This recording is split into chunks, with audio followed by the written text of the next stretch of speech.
may dala din po akong mangga, tapos may alamang din. Ayan, sabi ko, mamaya na tayo kumain ng mangga after lunch. Yan, tapos sabi ko, lalabas muna kami ni Ate Mel. Sabi ko, pupunta kami sa labas, bibili pa ng almusal kasi kulay yung almusal namin. Pero kasi na sa aming sinangag na dala ko. Tapos sabi ko, kaway-kaway naman kayo, sabi nila yan, nagsha-shoutout sila kay Mayor Alan at sa ibang mga konsihal. Yan. Sabi nila, hi, sabi nila, good morning, at shoutout daw kay Mayor. Ayan, smile tay-tay daw sila. And then, yan, puro kaway-kaway si Ate Mayan. Tawa ko, natatawa ako dyan. Tapos lumabas na kami. Papunta na kami doon sa bilihan ng almusal. Dadagdagan lang namin kung anong merong almusal ang bibili namin. Yan, dito na kami. Bali, dito lang naman sa tabi ng center yan.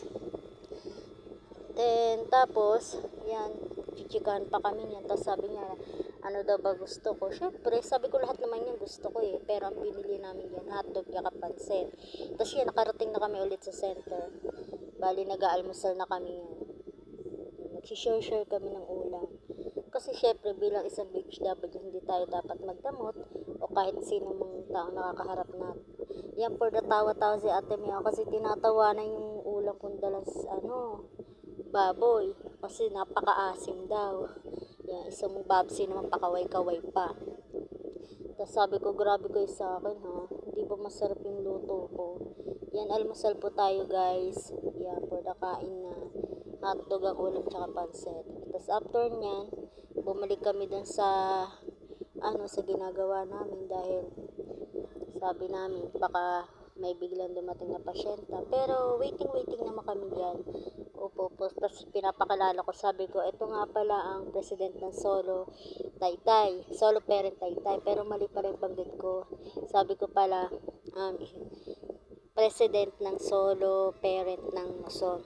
Tapos sabi ko, kung gusto nyong mag-apply, kontakin na lang siya sa Facebook. Tapos sabi ko, i-PM nila ako para ibigay ko yung details niya ni Ate Mela.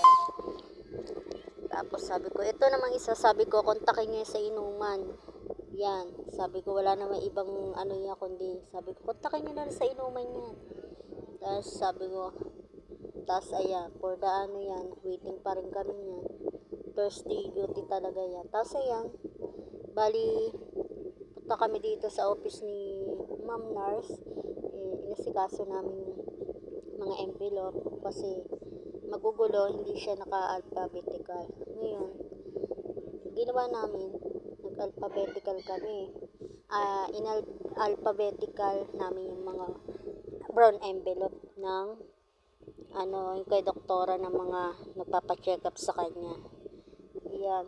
Wala kaming ginawa dyan habang nag-aayos ng mga ganyan. Tawa kami ng tawa. Tawa ng tawa. Pero at least habang kahit nagkukwentuhan at tawa na tawa, kumikilos kami at gumagawa kami, di ba? Hindi lang for the chismis at talaga ginagawa namin. Yan. Nagtatrabaho din kami. Yan. Tapos sabi ko, susumbo ko kay ma'am. Sabi ko, kasi nagtatalo sila dyan. Dahil, asan yung A, nasa na A, nasa B. Ganyan ang ginagawa nilang dalawa. Tapos sabi ko, susumbo ko kay ma'am. Kaya tawa kami ng tawa yan. Tapos ayan, bumalik na ako ulit sa pwesto.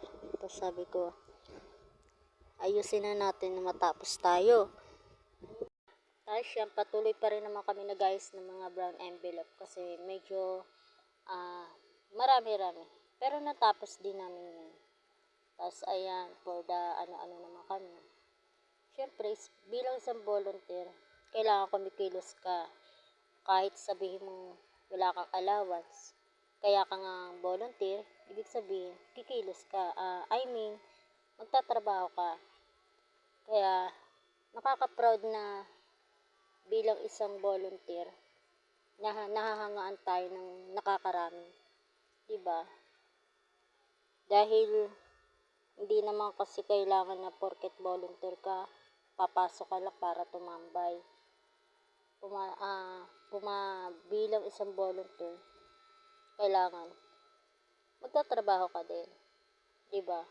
Sasamahan mo at tutulungan mo yung mga kasama mo na mga ka-BHW mo. Ayan, syempre, di ba ang haba? Kaya sabi ko hanggang sa kanila tapusin na natin dahil tatlo na kami yan. Naguguluhan pa kami yan. Okay, by the way, tingnan nyo, laki-laki pa ng tiyan ko dyan. Akala mo buntis ako. Pero guys, hindi ako buntis dyan. Ha? Talaga sadyang lang talaga, pusunin ako. Malaki lang talaga ko dyan. Tiyan. Kaya yung dalawa ayaw humarap sa camera kasi daw, yung mga tiyan daw nila makikita. Mga kasi mga tiyan ng mga yan. Mas malalaki pa sa akin. Kaya sila ayaw magpakita sa camera. Yung mga nakatalikod. Kaya sabi nila, Lit, sa'yo may harap yan. Kaya sabi ko, ay ayos kayo Pero, sumasagi rin yung mga pagmumukha nila sa camera. Sabi ko, tumingin-tingin din naman kayo. Sabi nila, ay bahala ka dyan. Hindi talaga kami sa'yo dyan. Sabi, tapos ayaw magpa-video. Kaya, tuwing sabi ko, binibigyan ko dala sila ng patago. Minsan, binibigla ko pa silang videohan. Wala na sila magawa sa akin, syempre. Tapos sabi mo gano'n, sige na, support niyo na ako. Wala na rin silang magawa. Sinasabi nila, sige, support ka namin. Para hindi naman nakakahiya sa'yo. Diba? May pa ganun-ganun pa. Yan. Wala kaming ginawa dyan habang nag-ayos kami for tawa-tawa lang kami yan. Kung ipaparinig ko lang, ay, matatawa talaga kayo sa tawa ni Ate Gemma. Ate Mary, ang pasimple ganyan, tinan mo. Tumatawa rin ng tawa yan. Ayaw na ipakita ng mga pagmumukha nila. Kaya puro akin, puro akin. Ayan, diba? Diba? Pag ganun-ganun pa ako. Yan, tas sabi ko, ayusin nyo na para matapos na tayo.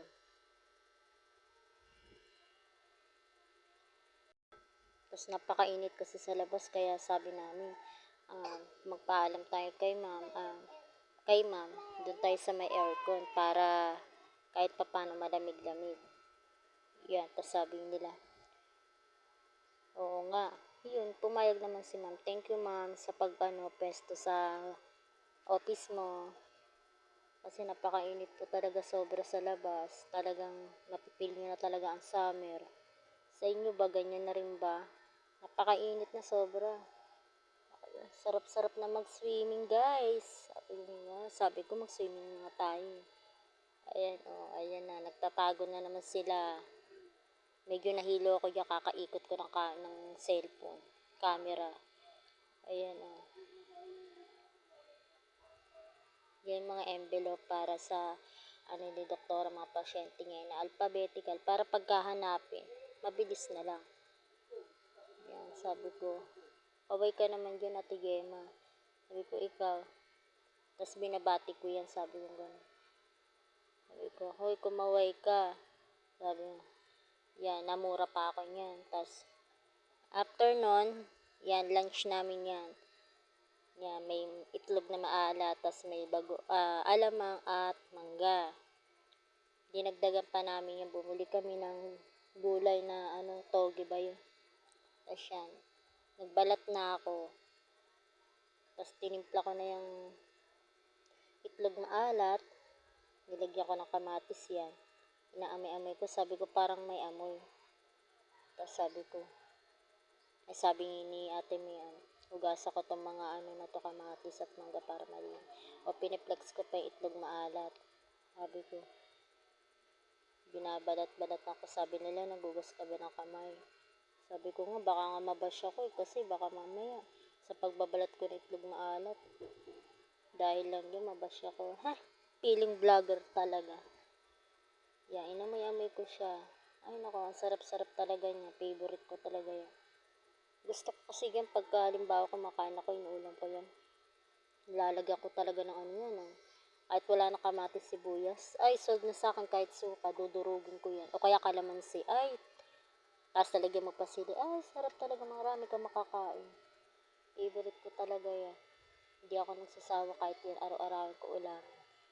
Sabi ko, guys so malinis ang kamay ko, sabi ko. For the balat-balat pa rin ako dyan. Tapos sabi ko, kumupas na yung kulay sa kamay ko. Yan, diba? Ang arte-arte ng hawak. Sabi ko, ay, sarap-sarap. Favorite ko to. Nagdadaldal ako dyan. Sabi ko, guys, favorite ko to. Sarap-sarap ulamin. Yan. Bali, nilagyan ko lang din ng itlog na alat itlog na alat. Yung kamatis lang, tsaka sili nilagyan ko. Yan. Tapos ako nagbukod talaga din ako. Hinaluan ko kasi siya ng mangga. Mamaya ipapakita ko sa inyo, guys. Yan. For the balat-balat pa rin ako niyan. Sabi nga nila, bilisan mo, liit. Kasi na, kain na. So, yan. Tapos may isang parang hindi ko maintindihan ng amoy. Tapos pinaamoy ko sa kanila. Sabi ko, amoyin nyo nga, okay ba to? Sabi na, okay yan. Sabi, ganyan talaga yung amoy niya. Amoy, sabi ko, parang, iba yung amoy, mabantot. Tapos sabi ko, ate, okay ba to? Pinaamoy ko ka. Okay yan, sabi niya. Hindi yung, ganyan talaga daw ang amoy niya. Kaya ginawa ko, sinama ko din. Pero, nung, sinama ko yung dinurog-durog ko. Ay, oo nga. Bali, parang nawala yung amoy. Kala ko kasi, sabi ko, parang bulok. Parang nabugok. Hindi pala. Ganun daw talaga pala yan. Natapos ko na balatan yung, itlog maalat. Nagugas na ako ng kamay niya. Punta na ako sa lababo. Hugas na ako ng kamay niya. Sabi ko, bakit hindi matanggal yung kulay? Sabi ko, gano'n, kumapit na sa kamay ko. Wala talaga, gano'n talaga ang kulay. Puro sabon-sabon na nga ako, gano'n. Sabi ni ate, hindi matatanggal yan. Matatanggal yan, pero, rin yan. Pagka nagugas ka, or pero hindi syempre, kapit na kapit ang kulay niya. Tapos sabi ko, tara, kain na tayo. Sabi niya, nagbalat pa ako ng mangga dyan. Yan, ngayon naman, hiwain ko yung mangga. Tapos pinahugasan ko yung kalamansi. Tapos sabi nila, ang galing-galing ko daw magbalat. Sabi ko, ito guys, mangga. Sabi ko, for the ulam-ulam din guys. Tapos sabi ko, ayan sila, waiting na sa lunch. Pinagmamadali na nila ako, gugutom na sila. Yeah, for the tawa na naman kami yan. O ayan, kumakain na kami guys. Yan. Yan ang mga ate, mami. Ayun o guys, sabi ko, kain na guys. Yun lang, thank you for the watching guys. Bye.